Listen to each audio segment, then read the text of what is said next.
So, as I was introduced, hello, my name is David Carne. First, a couple notes before I get into the technical subject matter. I work in embedded system security but this talk is my own personal work. It's not sponsored, endorsed, or otherwise approved of by my employer in any way. And this talk is about my research of the last sort of 6-ish months. And it's currently still in progress. So there's a lot of areas that I'm still working on and still see room for improvement and optimization. And I'm very interested in collaborators that also want to work on this area of research, because I think there's more than one person can explore. And what I'm about to show you is not necessarily in a very releasable or replicable state. And that's because as part of doing this work, I've found a lot of things that I did wrong. It was my first time working in a lot of the disciplines and domains that I had to for this particular talk. So definitely don't go out and build exactly what you see in these slides, because I know the mistakes I made, and I'd rather you email me and I'll tell you what to do. That's better than what I show. Eventually, though, I do want to release this and release plans so that you can build your own, because this is both software and machinery and optics and a whole bunch of other things to make this actually work. And again, I caution you, I'm not an expert in any of these areas. So if you are, you will undoubtedly see things that I have done wrong. Please do tell me about them, whether it's heckling me with questions at the end or just coming up and talking to me afterwards. And finally, some of the choices and parts in here, as I mentioned, it's stuff that I had or I could source at low cost, so it's not necessarily the right choice. So with that, I'll begin talking about this subject. So as was mentioned, I did a talk 2 years ago about a piece of software I wrote called PCBRE. And what PCBRE does is it takes images of circuit boards, vectorizes them, and then sort of creates a reverse CAD database that you can use to look at how all those connections work on the board. And there's not been exactly a massive adoption of this software. There's a couple people that are using it, and some of them are using it for very interesting projects. But it's been, it's useful. But it has challenges when you're looking at some of today's modern, extremely high density and extremely fine feature pitch boards, because for PCBRE to be useful, you need to have images of all the circuitry and the layers of that board. And so the goal of PCBRE, and in fact this talk as well, is what we call netlist extraction. So I'll define that quickly for some of those of you that aren't hardware folks in the room. Netlists are essentially the list of connections between all of the parts, well, the pins on the parts on a circuit board. And you might ask yourself, well, I'm a reverser, why do I care about this? And to someone that's doing hardware reversing, it's the same level of information as you get from a disassembler for software. It's the basic ground truth information you need to reason about the rest of the board. So for example, if you have a debug connector, like George showed us yesterday, where you want to know what pins on an IC connect to that debug connector, or I think these are connected somewhere on the board, where can I pick them up so I can intercept them? You need to be able to go in and look and see where do those go and how do I get them. Similarly, if you want to answer a question like, can my smartphone listen to me when I have the smartphone turned off? The first question you need to answer is, where does that microphone connect to before you can start thinking about, well, is it listening to me? And so to be able to answer those questions, you need good imagery of every layer of the board. And the problem with getting that imagery is that modern devices, especially what you find in smartphones and very highly integrated devices, are getting smaller, they're having higher layer counts, and it's getting more and more challenging to get those images. And so the modern devices use what's called HDI PCBs, and that stands for high density interconnect, or high density integration. There's a couple definitions, and no one's really got a clear picture of what it means. But in this case, the example I'm using is an iPhone 5 circuit board. The selection of that was driven purely because a friend of mine could pick them up in volume in the Shenzhen electronics market. So don't read into it any more than that. I just had them. And this device is quite small, and I'll show you exactly how small the features in this board are. So this is the main logic board of an iPhone 5. And this one is without any parts on it, but though this technique does work when you have parts on it as well. And for scale, this is a Canadian dime. And for the Americans in the room, it's about the same size as a US dime. But it's about 90 millimeters by 22 millimeters, or about 3.5 by 3/4 of an inch. So it's not a big piece of circuit board. And if you look at the amount of detail in it, here's a picture taken through a microscope. And you can see there's a lot of detail. Those are the pads that connect to the individual balls on the main processor when it's soldered down. And I'm not sure whether you can see, you might be able to see it on the projector, but there's some tiny little dimples right in the centers of some of these pads.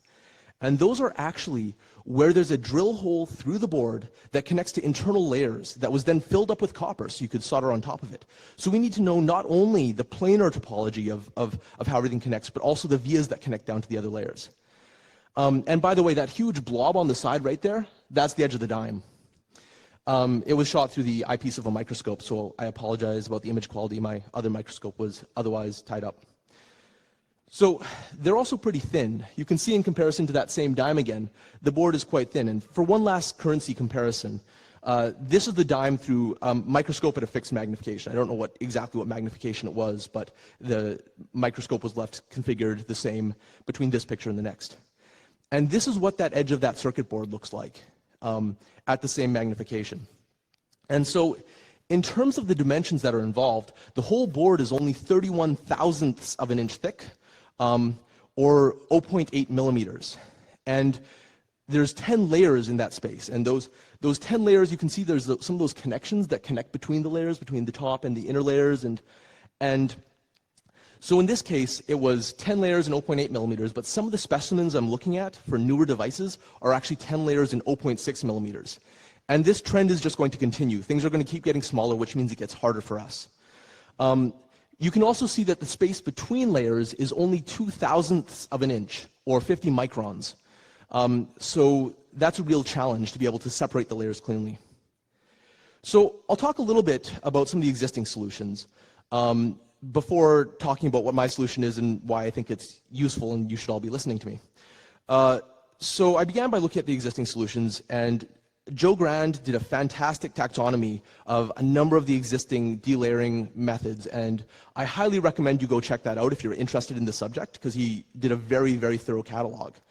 But there are a lot of challenges with these existing methods, especially as you approach these scales like what we're talking about here.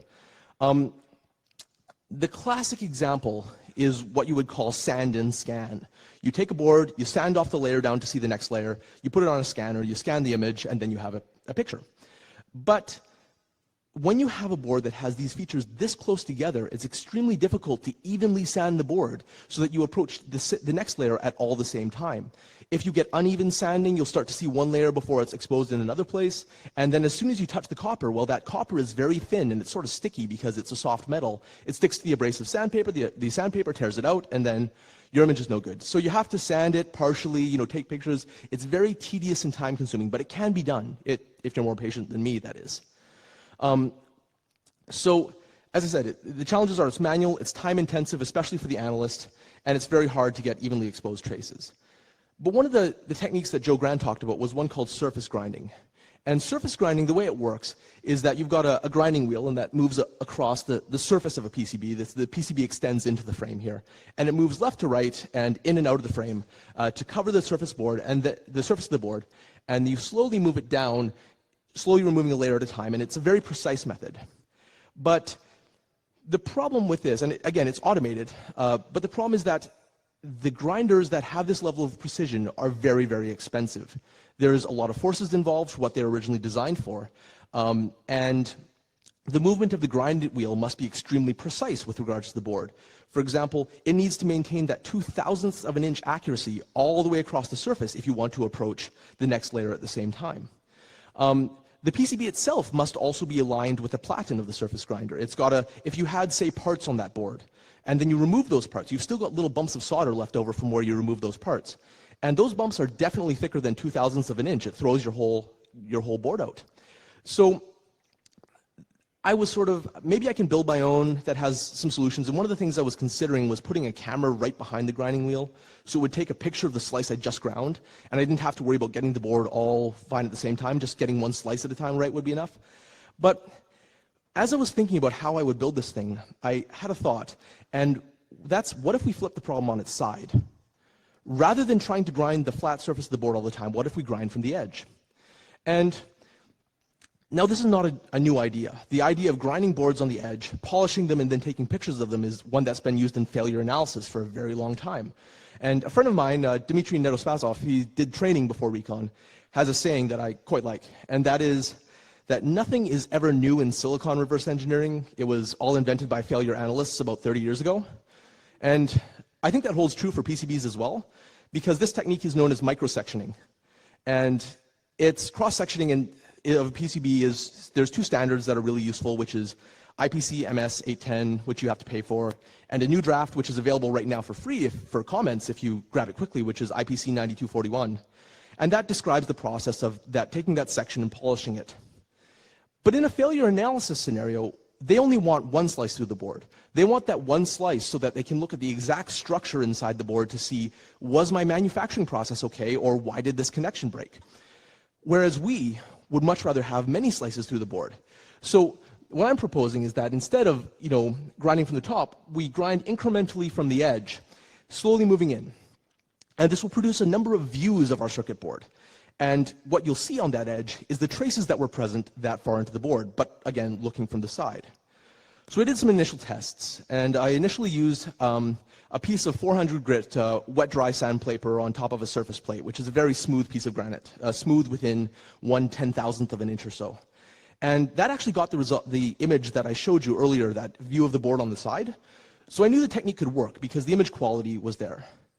But obviously doing this by hand is not practical, because you've got these very, very detailed boards with features on the order of 2/1000th of an inch, and the board is almost an inch wide, which means that we need to hit all of those features, we need to be moving in steps of less than 1/1000th of an inch, which means 1,000 sessions of grinding at the edge, which is not something one wants to do by hand.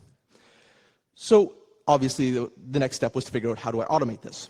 And I had to think of the trade-offs for when I was going to automate this. And the first is that machine time is cheap and human time is expensive. I would like something that I can go put this board into, walk away for the weekend, come back on Monday, and say, here's my results, here's my images, I'm ready to go. And secondly, that accuracy is the most important in terms of the output. I don't want an output I cannot trust. So whatever my process, it can't be making guesses. It's got to be reporting sort of the ground truth of what I see. So I decided to build something that looks a little bit like this. And I'll explain what all the parts of this diagram are in the next few slides. But before I explain those, why is this any better than surface grinding? I mean, surface grinding, you can already buy the machines, you can already do all of that. And I think there's a couple reasons that this technique is better. And the first is that it's mechanically simpler. There's only 2 axes of motion. You feed into the grinder and across the grinder rather than 3 axes of motion where you have to feed down and underneath in 2 dimensions. You also have weaker precision constraints. In this particular system, you only have to feed the grind wheel in a precise manner. You don't care where it is in the other axis, and you also don't care what angle it's mounted at, because if you have an angle difference, you only have a slight offset in the layers, which is easily correctable in software. There's also much lower forces. The grinding wheel is wide, and it has a tendency to grab and throw whatever across the room it comes in contact with. And so the contact area of the surface of this grinding wheel to the edge of the board is only the thickness of the board, as opposed to the width of the grinding wheel. And so it has less tendency to grab the workpiece.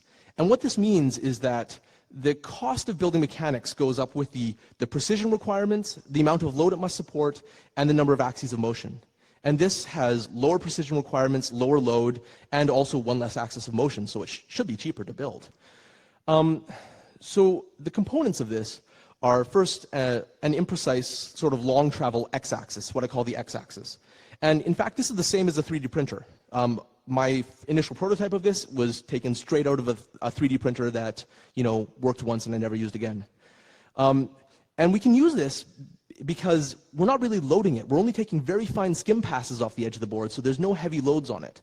So you can use all those cheap components that are already made by the 3D printer market. The second stage is what I call the Z-axis. That's the feed into the grinder. And this one, unfortunately, had to be custom fabricated, and it looks something like this. And so this has to be a very, very precise stage. That's one that can be fed in very, very small increments, because we want to move it into the grind wheel in steps of less than 1/1000th of an inch. And in fact, the imagery I'll show you later was done at about 3/10,000ths of an inch. So it has to be very precise, but it doesn't have to be accurate. I don't actually care exactly where it ends up, as long as it moves in a distribution sort of centered around the number I'm targeting. Because if it moves too little or it moves too much, that just adds a little bit of stretch or shrink to my image. And since I only care about the gross topology, I don't actually care about whether it's stretched or shrunk. And besides, I can fix that in software if I need to anyways. So as long as any errors in the stage are repeatable, they happen the same way all the time, it's easy to fix. The next step we need is a camera. And adding a camera is also pretty easy to the system. We just put it further down the motion axis from the grinder, so we just swing the board past the camera. And the advantages of doing this on the edge instead of the top is that we only have to align the pictures in one dimension, not two. So that means that a number of problems that we have with imaging, and you might recall some of these from my 2015 talk if you're here, is with regards to distortion and perspective issues of the image. It's much easier in one dimension. And so the camera that I'm using looks like this. All we really need is a computer-controlled microscope. There's lots of cheap microscopes available on Amazon or eBay or that kind of thing. For this particular application, I wanted a lot of control over shutter speeds and things around the exact settings of the camera. So in this case, I'm using a machine vision camera, which is unfortunately not cheap. But that machine vision camera has a really cheap microscope objective in front of it. I think it was $15 surplus. But we really don't care about a lot of the things that require expensive optics, because all we care about is their copper or not. So we don't care whether it's great chromatic aberration or all these other properties that would drive the cost of expensive lenses. We just need a basic grayscale picture. So you can source this kind of machine vision camera much more cheaply on eBay. So building this is actually not all that expensive. And finally, you just have a couple of bits of metal to hold everything in relation to each other. And if you just point this camera right at the edge of the board, you get an image that looks like this. And this isn't a great image, because you can see all of the tool marks down the side of the image, all the places where the grindstone had a little bit sticking up. And so you have all these scratches down the side, and it's hard to see the detail, and especially for the computer vision stuff, to pick out where is copper and where is not. So there's a couple things we can do to make this better. The first approach that I had was just wet the edge of the board, and that produces a noticeable improvement. And it's pretty hard to see the differences on the projector, I think. Maybe you can see them, but what happens is that the edge of the board, the scratches start to disappear because the water sort of covers over the little gouges, and you start to get a cleaner layer. But the problem with a wet edge on the board is that you have specular reflections. You have bright dots from where your illumination source reflects directly into your lens. You also have sort of lensing effects, where if the water builds up on the edge and produces a little bubble, then you get sort of a distortion, like you're looking through a water glass. And none of those help our need to take an image. So I have a solution that I think is clever, and I'll show you how I do it in a second.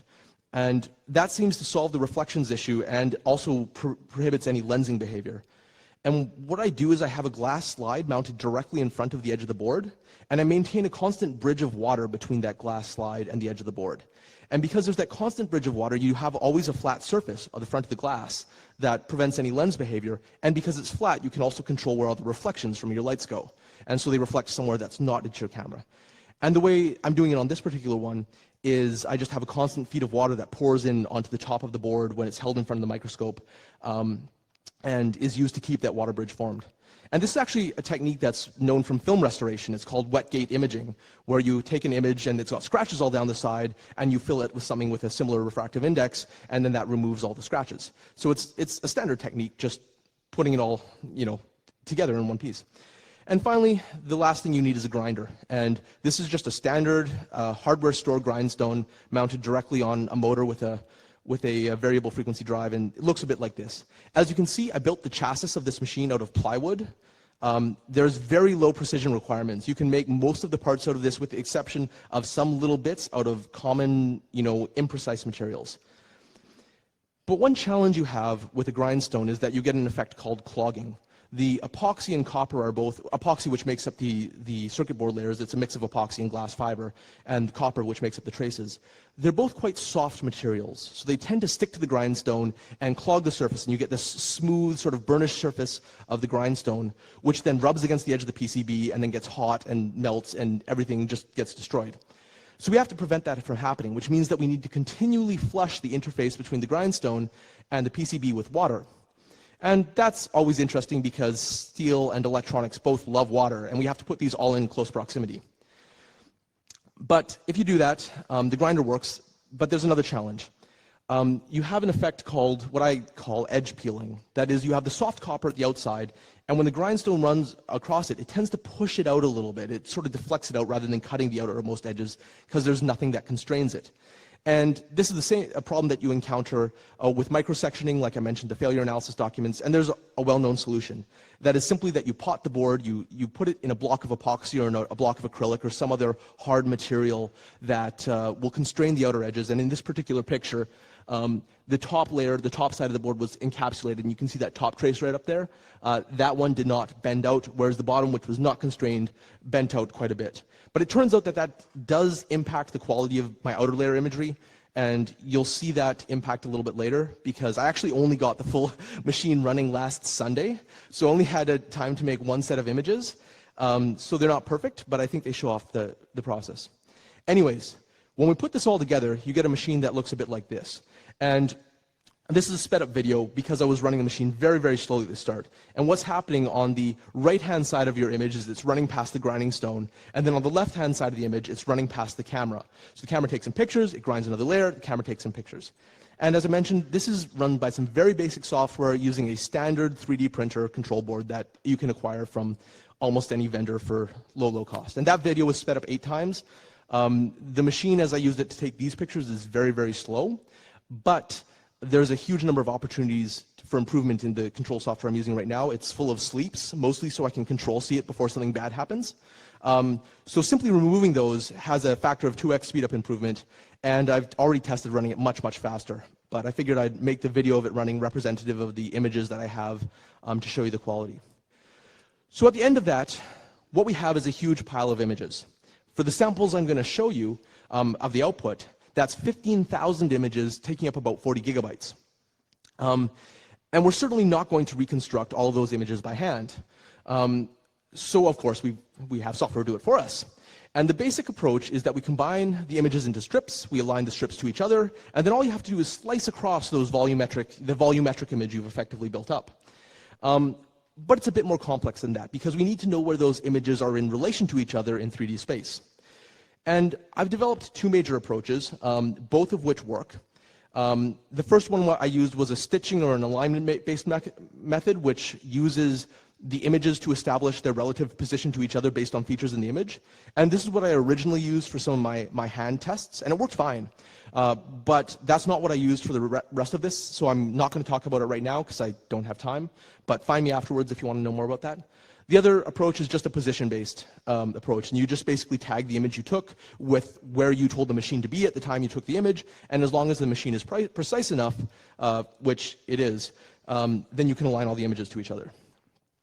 So the first step I do for detecting the copper versus not copper is I do a template match to find the vertical position of the board in the image. And the template is just a simple sort of comb filter that has, well, just a simple template that has the structure of all of the layers, you know, the 10 layers and where they should be in relation to each other, and it's just something to quickly prepare by before you do each board. And then I use that, I match against the image. I then do basic localized thresholding to find which parts are copper and which parts aren't. And I do that for both the copper layers as well as the vias between layers. What you can see here is the blue is where it thinks there's copper, and the red layers, which don't really show up, are where it thinks there's a copper layer, and yellow is where it looks for the via between the copper layers. So you can see it's detecting the vias as well as all the copper. The next thing you do is you put those together. This is just, you know, one color for each image that it came from. They're just assembled together by some little Python. Again, I know where I took that image, therefore I know how far in the frame it is because I know the magnification of my microscope. This does need a repeatable positioning, but again, using cheap 3D printer components, the precision you can get with just those off-the-shelf parts is incredible. So I didn't think this would work, but it did, so might as well use it. And I'll briefly show you, you know, what my results are. So in this area, in these samples, I'm going to show you a very small portion of the iPhone 5 motherboard, which is this little sort of pink rectangle up here. And The reason I'm only showing this small area is because, as I said, there's still a lot of room for optimization in the machine. I know at least one order of magnitude of optimizations I can do already. But as I ran it, it was pretty slow, and this took a couple of hours to run. So the area I'm going to show is roughly a 15 millimeter by 5 millimeter slice, roughly. And this is what the board looks like when a picture taken through my DSLR. So with the DSLR held steady above it, focused as best as I could, this is the best image I could get. I could probably do a little bit better if I scanned it, but I couldn't find my scanner. So that's what it looks like with the picture, but let's see what copper we have there.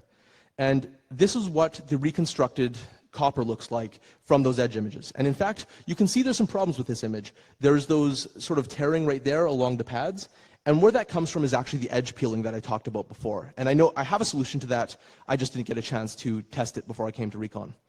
But the inner layers, where there wasn't that peeling, you can see that it's quite a usable image, and it's an image that you could automatically parse with computer software to find all the connectivity.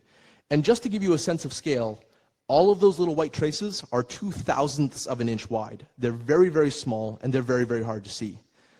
And so if we proceed through the board, you can see all the 10 layers that make up that circuit board.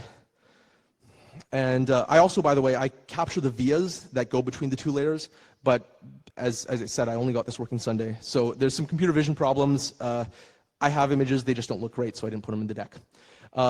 The bottom layer had, again, more peeling problems, so you can see there's tearing that occurred and it can't quite reconstruct the image, but that's an issue I know how to solve, I think. So in conclusion, I think this appears to be a promising technique.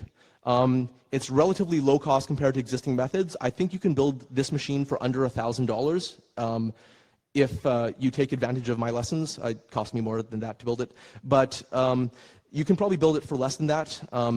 And I think it will also scale into the future because your resolution that you acquire is limited by how far you feed it in and by the resolution of your optics. So I think this has potential to scale a lot further down than it is already. So with that, that's about all I have to show you today. Does anyone have any questions? There's one back there, two.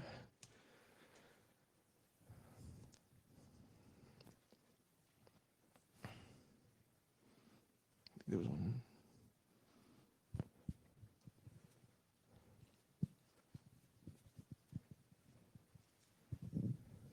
Thank you. I was wondering if you're sandwiching the PCB that's under test between anything to kind of keep it rigid. I was wondering if you were already doing that or if that was one of your solutions for getting rid of the smearing that's happening on the top and bottom. And I was also wondering how this would work with a non-rigid PCB. I understand FR4 is probably good, but for the more flexible substrates, if this is a good solution. Great question. I actually have some flexible substrates that I plan to test this on and figure that out. My plan so far is to encapsulate it into a block, basically stretch it out in a flat, and then encapsulate it with epoxy on either side to effectively make that flexible PCB a rigid PCB, and then grind it as it is. What that encapsulant material is and whether I have any additives in it is a question that I haven't solved yet. With regards to external constraints, right now I'm relying on just the PCB with a little bit of encapsulant around it to hold the edges. I'm not sure whether simply placing a rigid material against the edge would solve the peeling problems because it looks big in the images, but it's less than 1/10 of a millimeter in terms of how far it's peeling out, which means you need an exceptionally rigid material to not deflect. So maybe some rigid material glued to it. That's an area I've considered, like either some more FR4 or a piece of steel or something, or possibly just doing it with the encapsulant itself. The microsectioning guys in failure analysis have success with just epoxy, used sometimes with additives or just acrylic resin. So I plan to try those next before moving on to more complex approaches. Do you have intentions as you improve the design on making this into an open source hardware project? And if so, do you have a blog where you're going to be posting updates? Absolutely. I do plan to give this out as freely as I can because I think this kind of information is best shared. It's a capability that I feel people may find useful, so I'll share it. I don't have any intentions on a blog at the moment because I'm not really the blogging type, but it'll be on my GitHub if I ever release it, which is github.com/DavidKarn. So it'll show up there at some point, and yeah, that's probably not the best answer, but there's one question back there.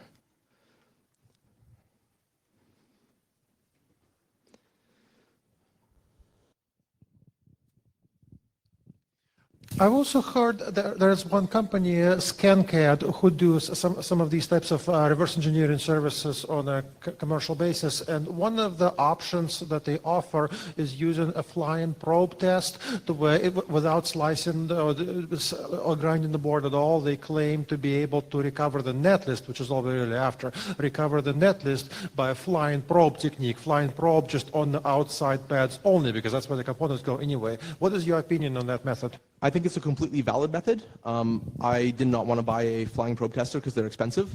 The other challenge with that is that if you have a populated board, for example, in this case, the board, the demo I showed had no parts on it, but this works just as well with parts on it. The grinder wheel will go through all of it. You can take a board that is full of parts on it, immerse it in epoxy so it's a solid brick, run it through the machine and just select the part of it that you want. So the challenge with populated or boards that were populated in the past is that you have solder residue left on the pads, and the solder residue can form an oxide layer on the surface, which the probes need to break through. Like if you've ever tried to probe something with a multimeter and it doesn't quite tone out until you sort of press on it. I don't know whether the flying probe testers apply enough force to solve that problem. That's a question I don't have the answer to. I think it's a great technique, and I think it will work. I just didn't want to buy one. Okay, thank you.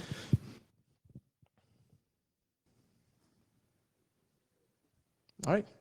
Thank you very much for your time.